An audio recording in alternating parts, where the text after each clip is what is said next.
সুপ্রিয় দর্শক শ্রোতা, আসসালামু আলাইকুম। আমি সোশ্যাল মিডিয়া চ্যানেলের পক্ষ থেকে জাহিদুল হাসান জানাচ্ছি আন্তরিক শুভেচ্ছা এবং অভিনন্দন।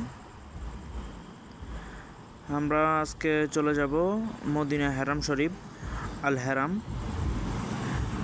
সৌদি আরব। আমি মদিনায় রয়েছি। আমি সুলতানা থেকে আজকে চলে যাব মদিনা মসজিদে নববী। তো দেখতে পাচ্ছেন আমরা গাড়িতে উঠে পড়েছি। আমরা একটু যেতে না যেতে চোখে পড়লো বিল্লাল মসজিদ, হজরতে বিল্লাল যে মসজিদে আজান দিত আর কি, মসজিদুল বিল্লাল। তো আমরা চলে যাচ্ছি মদিনা হেরাম শরীফ, মসজিদে নববী, যে মসজিদে রয়েছে আমাদের বিশ্বনবী হজরত মুহাম্মদ সাল্লাল্লাহু আলাইহি সাল্লাম, সকল মুসলিমের সর্বশ্রেষ্ঠ এবং সর্বশেষ নবী হজরত মুহাম্মদ সাল্লাল্লাহু আলাইহি সাল্লামের রওজা শরীফ। তো দেখতে পাচ্ছেন আমরা হেরাম শরীফের সামনে নেমে গিয়েছি। আসলে হেরাম শরীফের সামনে না, আমাদেরকে নামিয়ে দিয়েছে টপ 10, হেরামের পাশে যে টপ 10 আছে সামনেই। তো ওইখানে দেখতে পাচ্ছেন সব মক্কার গাড়ি। এখান থেকে মক্কা যাওয়ার বাস উঠে আর কি, মক্কা যাওয়ার বাস এবং সকল ট্যাক্সি পাওয়া যায় টপ 10-এ। আপনারা হয়তো অনেকে জেনে থাকবেন। তো আমাদেরকে টপ 10-এর সামনে নামিয়ে দিয়েছে। আমরা ওইখান থেকে হেঁটে হেঁটে যাচ্ছি আর কি। আমরা সামনে দেখতে পাচ্ছেন রায়হান ভাই। তো আমরা একটু যেতে না যেতেই মাশাআল্লাহ আলহামদুলিল্লাহ আমাদের চোখে পড়লো যেই মসজিদুল হারামের যেই সব থেকে সৌন্দর্য ফুটে ওঠানো যে মিনারগুলো রয়েছে, ওই মিনারগুলো আমাদের বিশ্বনবী হযরত মুহাম্মদ সাল্লাল্লাহু আলাইহি সাল্লামের রওজার প্রতীক যেই মিনারগুলো। তো আমরা 326 নম্বর গেট দিয়ে ঢুকবো আর কি।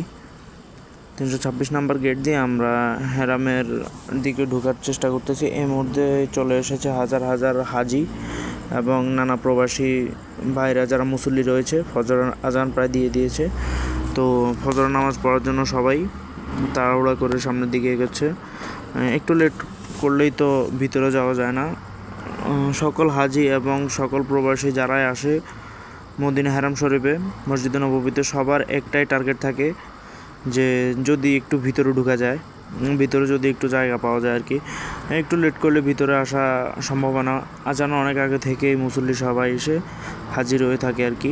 আপনারা দেখতে পাচ্ছেন মহিলা পুরুষ সবাই, সকল ধরনের মুসল্লি, সব দেশের হাজিরা বাইরে অলরেডি জায়গা দখল করে ফেলেছে। ভিতরে জায়গা আছে কি না আমরা একটু তাড়াতাড়ি করছি। আমরা ঢোকার চেষ্টা করতেছি মসজিদের সামনের দিক থেকে। মসজিদের মেইন গেট যেটা আছে আর কি, 20, 21, 22 নাম্বার গেট। তো সামনের গেট থেকে, মেইন গেট থেকে ঢোকার একটু ট্রাই করতেছি। তো দেখি ঢোকা যায় নাকি। তো আমরা এগিয়ে চলেছি গেটের দিকে।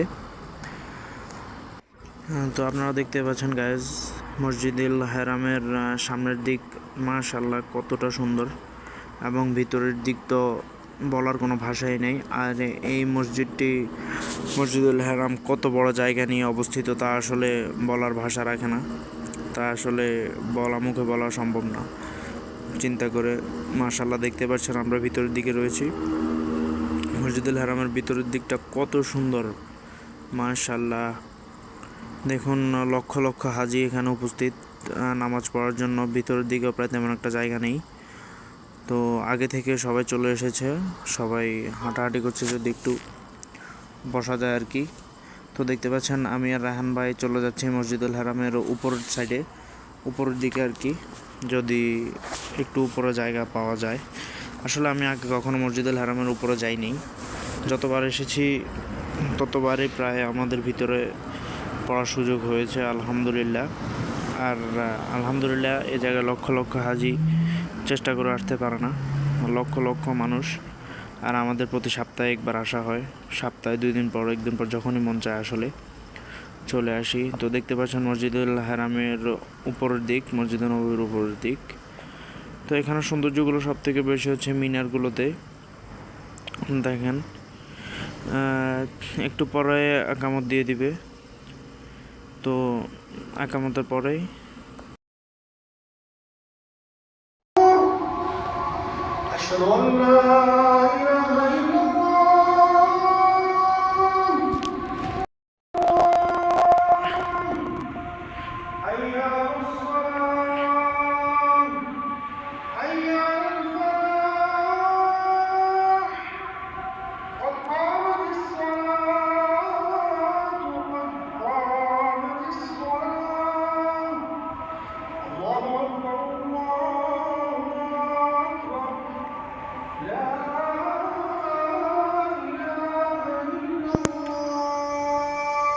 তো গাইজ ভিডিওটা একটু স্কিপ করলাম আমাদের নামাজ শেষ করে, তারপর ভিডিওটা শুরু করলাম। দেখতে পাচ্ছেন ওই যে সবুজ রঙের মিনারটি রয়েছে ছোট বড় মিনারের সাথে, ওটি হচ্ছে আমাদের প্রিয় নবী হযরত মুহাম্মদ সাল্লাল্লাহু আলাইহি সাল্লামের রওজা শরীফ। আর দেখুন নামাজ শেষে আমরা এখানে জমজমের পানি খাচ্ছি আর কি। এসব ওই যে বোতলের মতন এখানে সবগুলো জমজমের পানি।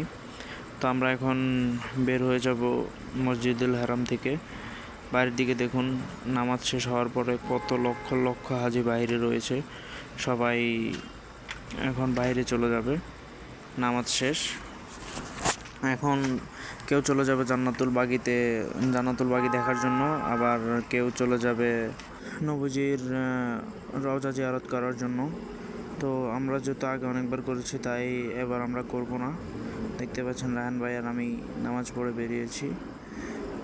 আমাদের যেহেতু কাজ রয়েছে আমরা আবার ডিউটিতে যাওয়া লাগবে, তো আমরা এসে ঘুমাবো আর কি। আমাদের যেহেতু নাইট ডিউটি, রাতে ডিউটি। তো দর্শক আজকের ভিডিও এই পর্যন্তই। আমাদের জন্য দোয়া করবেন এবং আমাদের চ্যানেলটি সাবস্ক্রাইব করবেন। আল্লাহ হাফেজ।